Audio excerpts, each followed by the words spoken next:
Hello mummy's, இன்னைக்கு நம்ம கிச்சனோட ஸ்பெஷலான ரெசிபி கருவேப்பிலை துவையல் தான். அது செய்கிறதுக்கு ஒரு கடாயில் 1 டேபிள் ஸ்பூன் கோகோனட் ஆயில் எடுத்திருக்கேன். அதோட 1 டேபிள் ஸ்பூன் உளுந்தம்பருப்பு, 1 டேபிள் ஸ்பூன் கடலைப்பருப்பு, அதை போட்டு பொன்னிறமாக வறுத்துக்கோங்க. இந்த லீவ்ஸை மட்டும்தான் பவர் ஹவுஸ் ஆஃப் நியூட்ரியன்ஸ்னு சொல்லுவாங்க. ஸோ கருவேப்பிலையை வந்து கண்டிப்பாக அடிக்கடி நம்மளோட ஃபுட்டில் சேர்த்துக்கணும். ஏன்னா இதில் protein, fibre, calcium, iron, phosphorus, மல்டிவிட்டமின்ஸோட நல்ல ஃப்ளேவரும் இருக்குது. இதோட 8 to 10 சின்ன வெங்காயம் நல்லா சாப் பண்ணி ஆட் பண்ணி வதக்கிக்கோங்க.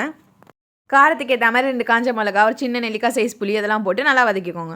வெங்காயம் டிரான்ஸ்பரண்ட் ஆகிற அளவுக்கு மட்டும் வதக்கினா போதும். அதோட தேவையான அளவு உப்பும் ஆட் பண்ணிக்கோங்க.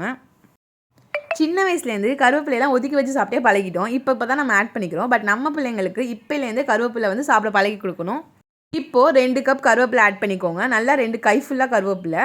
அது ஜஸ்ட் அந்த சூடில் வந்து வதங்கினா போதும். ரொம்ப ஹீட் பண்ணி அதோட நியூட்ரிஷன்ஸ்லாம் நம்ம கில் பண்ண வேணாம். இப்போது நல்லா ஒரு பெரிய கை கொத்தமல்லி ஆட் பண்ணிக்கோங்க, சாப் பண்ணி. அதுவுமே சூடில் வதங்கினா போதும். இதெல்லாம் ஜஸ்ட் கொஞ்சம் ஃபுல்லில் அடுப்பை வச்சு அந்த ஹீட்டில் டக்குன்னு ஒரு மிக்ஸ் பண்ணி விட்டு ஆஃப் பண்ணிட்டா போதும். கருவேப்பிலை ஹேர் ஹெல்த்துக்கு நல்லதுன்னு எல்லாருக்குமே தெரியும். அது டைஜஷனே இம்ப்ரூவ் பண்ணும், டயபெட்டிஸை முடிஞ்ச அளவுக்கு தள்ளி போடும். டயபெட்டிக் இருக்கவங்களுக்கு நல்லா அதை மெயின்டைன் பண்ண உதவுங்கிறது எத்தனை பேருக்கு தெரியும்? இந்த ரெசிபியும் இன்ஃபர்மேஷனும் உங்களுக்கு யூஸ்ஃபுல்லாக இருந்தால் உங்கள் ஃப்ரெண்ட்ஸ் அண்ட் ஃபேமிலியோட கண்டிப்பாக ஷேர் பண்ணுங்கள். See you with the next recipe.